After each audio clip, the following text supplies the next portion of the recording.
पूजा भारत के कई राज्यों में मनाया जाने वाला एक प्रसिद्ध त्योहार है जो कार्तिक शुक्ल षष्ठी के दिन मनाया जाता है।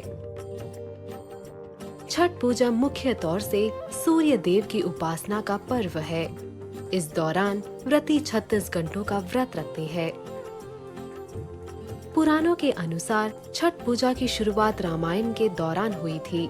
रावण का वध कर जब प्रभु श्री राम और माँ सीता वनवास से अयोध्या लौटे, तब उन्होंने इस उपवास का पालन किया था। ऐसा भी मानते हैं कि कर्ण, जो सूर्य देव के पुत्र है, वह सूर्य भगवान के परम भक्त थे और पानी में घंटों खड़े रहकर अर्घ्य देते थे। पांडवों के स्वस्थ और दीर्घ आयु के लिए द्रौपदी भी सूर्य देव की उपासना करती थी। कहते हैं कि उसकी इसी श्रद्धा के कारण पांडवों को अपना राज्यपाट फिर से मिला था। इस पर्व से जुड़ी एक और पौराणिक कहानी प्रचलित है। राजा प्रियव्रत और रानी मालिनी निसंतान थे, जिस कारण वह बहुत दुखी थे। तब महर्षि कश्यप ने उन्हें पुत्र कामेष्टि यज्ञ करने की सलाह दी। जब उन्होंने ये यज्ञ किया, तब महर्षि कश्यप ने यज्ञ के प्रसाद के रूप में रानी मालिनी को खीर खाने के लिए दी।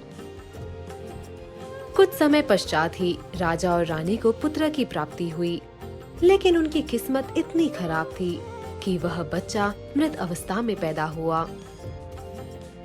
राजा जब अपने पुत्र का मृतदेह लेकर शमशान गए और उन्होंने अपने प्राणों की भी आहुति देनी चाही, तभी उनके सामने देवसेना यानी कि छठ देवी वहां प्रकट हुई, जिन्हें षष्ठी के नाम से भी जाना जाता है। उन्होंने राजा को बताया कि अगर कोई सच्चे मन से विधिवत उनकी पूजा करे तो उस व्यक्ति के मन की इच्छा पूरी होती है। देवी ने राजा को उनकी पूजा करने की सलाह दी। इस बात को सुनकर राजा ने देवी षष्ठी की सच्चे मन से पूजा की और व्रत कर उन्हें प्रसन्न किया। राजा से प्रसन्न होकर देवी ने उन्हें पुत्र प्राप्ति का वरदान दिया। कहते हैं कि राजा ने जिस दिन वह पूजा की थी, वह कार्तिक शुक्ल की षष्ठी का दिन था और उस दिन से आज तक इस पूजा की प्रथा चलती आ रही है। आज भी लोग इस व्रत को संतान प्राप्ति और अपने घर वालों की सुख समृद्धि तथा दीर्घायु के लिए करते हैं। छठ पूजा के 4 महत्वपूर्ण दिन होते हैं। नहाए खाए। छठ पूजा का पहला दिन होता है नहाए खाए। इस दिन सबसे पहले घर की सफाई कर उसे पवित्र किया जाता है, जिसके बाद व्रती स्नान कर अपने आप को पवित्र करते हैं। स्नान करने के पश्चात वह शुद्ध और सात्विक भोजन कर व्रत की शुरुआत करते हैं। इस दिन चना दाल लौकी की सब्जी रोटी के साथ खाई जाती है। पकाए खाने को सबसे पहले व्रती खाते हैं और उसके बाद घर के बाकी सदस्य खाते हैं। खरना। छठ पूजा का दूसरा दिन है खरना। इस दिन व्रत करने वाली व्यक्ति पूरे दिन का उपवास रखती है, जिसमें ना ही वह कुछ खाते हैं, ना ही कुछ पी सकते हैं। शाम के समय गुड़ वाली खीर प्रसाद के तौर पर बनाई जाती है, जिसे रसियाओं खीर कहते हैं और जिसे पूजा करने के बाद व्रती खाते हैं। उसी रात छठी मैया के लिए चाशनी, गेहूं का आटा और घी से बनाई मिठाई ठेकुआ प्रसाद के तौर पे बनाते हैं। संध्या अर्घ्य। ये तीसरा दिन छठ पूजा का मुख्य दिन है। इस पूरे दिन व्रती निर्जल व्रत रखते हैं। फिर शाम में वह नदी या तालाब के यहाँ इकट्ठा होकर डूबते सूरज को अर्घ्य देते हैं। जब व्रती घाट की तरफ अर्घ्य देने के लिए जा रही होती है, तभी उनका बेटा या घर का कोई एक पुरुष एक बांस की बनी हुई टोकरी लेकर आगे चल रहा होता है, जिसे बहंगी कहते हैं। बहंगी में फल, प्रसाद और पूजा की सामग्री रखी जाती है। उषा अर्घ्य। छठ पूजा के चौथे दिन उगते सूरज की पूजा करते हैं। व्रती और अन्य घर के लोग फिर एक बार नदी के किनारे इकट्ठा होते हैं और छठी मैया को प्रसन्न करने के लिए उनके गीत गाते हैं। फिर अंत में व्रती प्रसाद और कच्चे दूध के शरबत का सेवन कर व्रत तोड़ते हैं और इस तरह छठ पूजा की समाप्ति होती है।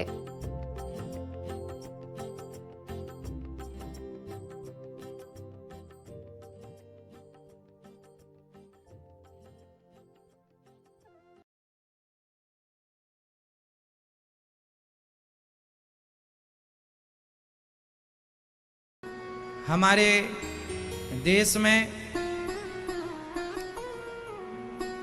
छठ पर्व बहुत विस्तार से बड़ी धूमधाम से मनाया जाता है। सनातन धर्म का सबसे बड़ा और सबसे कठिन व्रत यदि कोई पूछे आपसे कि कौन सा व्रत है, तो छठ पर्व ही है। बोलिए छठी मैया की।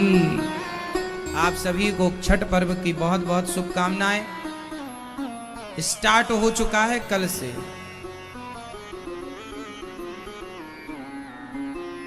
तीन दिन का 4 दिन का ये व्रत होता है। सूर्य उदय का भी दर्शन, सूर्य अस्त का भी दर्शन होता है। सूर्य भगवान की विशेष पूजा की जाती है इस पर्व में।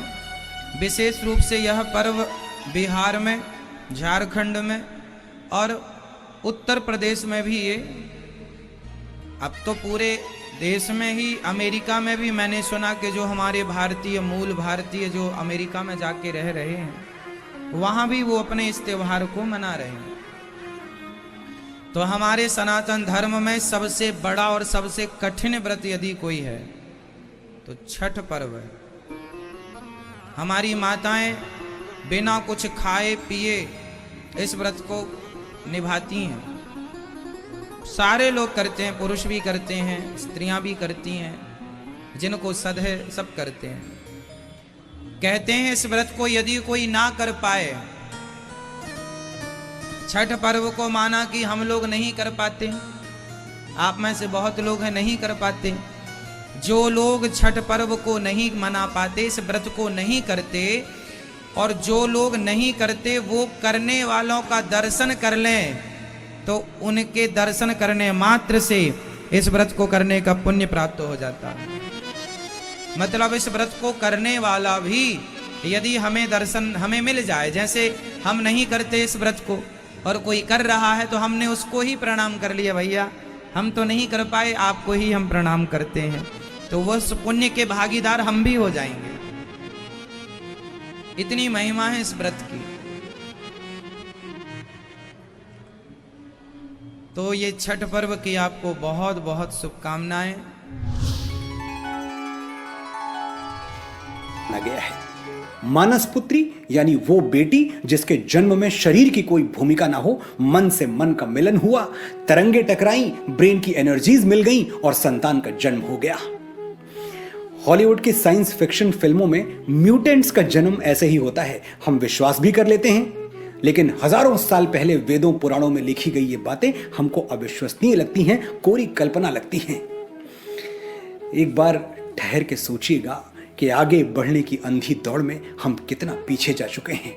अपने सच को झूठ मानते हैं और दूसरों के झूठ को सच।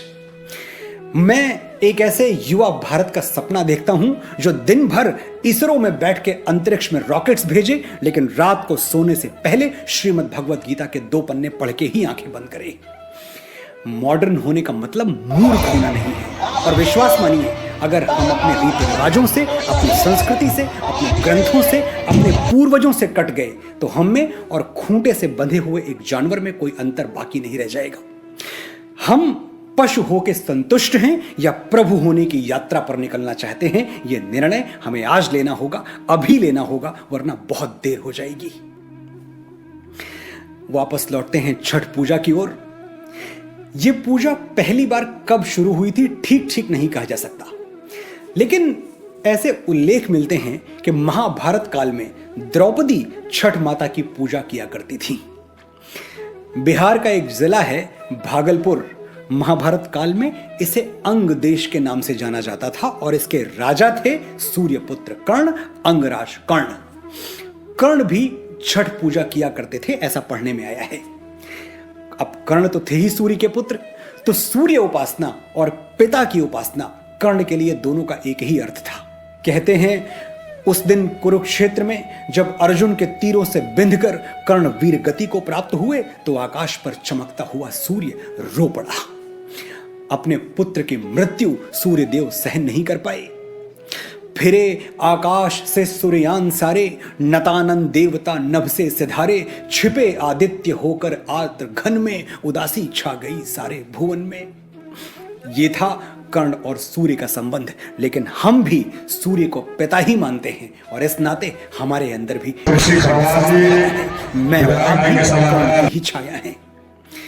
छठ पूजा पे जब हम सूर्य को अपना प्रणाम निवेदित करते हैं तो ये आदर सिर्फ एक भक्त भगवान को नहीं दे रहा, एक पुत्र अपने पिता को भी दे रहा है।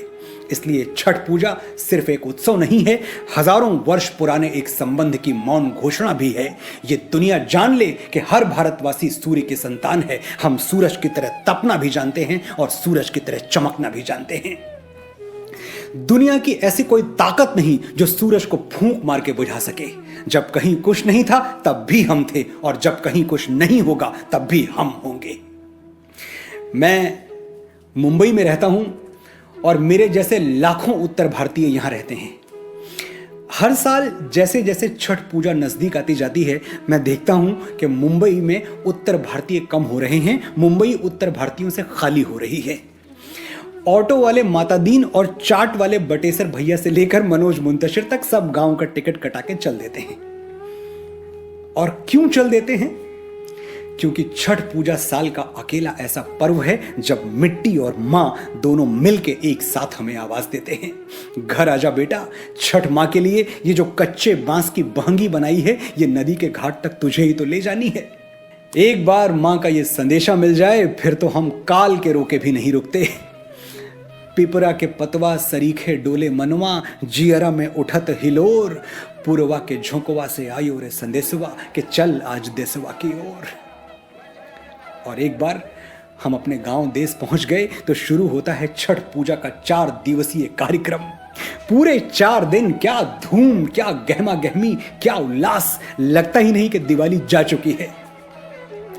क्या होता है इन 4 दिनों में ये उनको बताने की जरूरत नहीं है जो आज भी अपनी जड़ों से जुड़े हुए हैं, लेकिन जिनकी जड़ें टूट गई हैं उनसे मेरी प्रार्थना है अगले 2 मिनट तक शांति के साथ मुझे सुन लें और जान लें कि छठ की ये परंपरा है क्या और क्यों मैं बार बार कहता हूं कि पूरी दुनिया में ऐसा उत्सव कोई दूसरा नहीं है। शायद आपकी सोई हुई जड़ें जाग उठें और आप अगली छठ अपने गांव में मनाएं।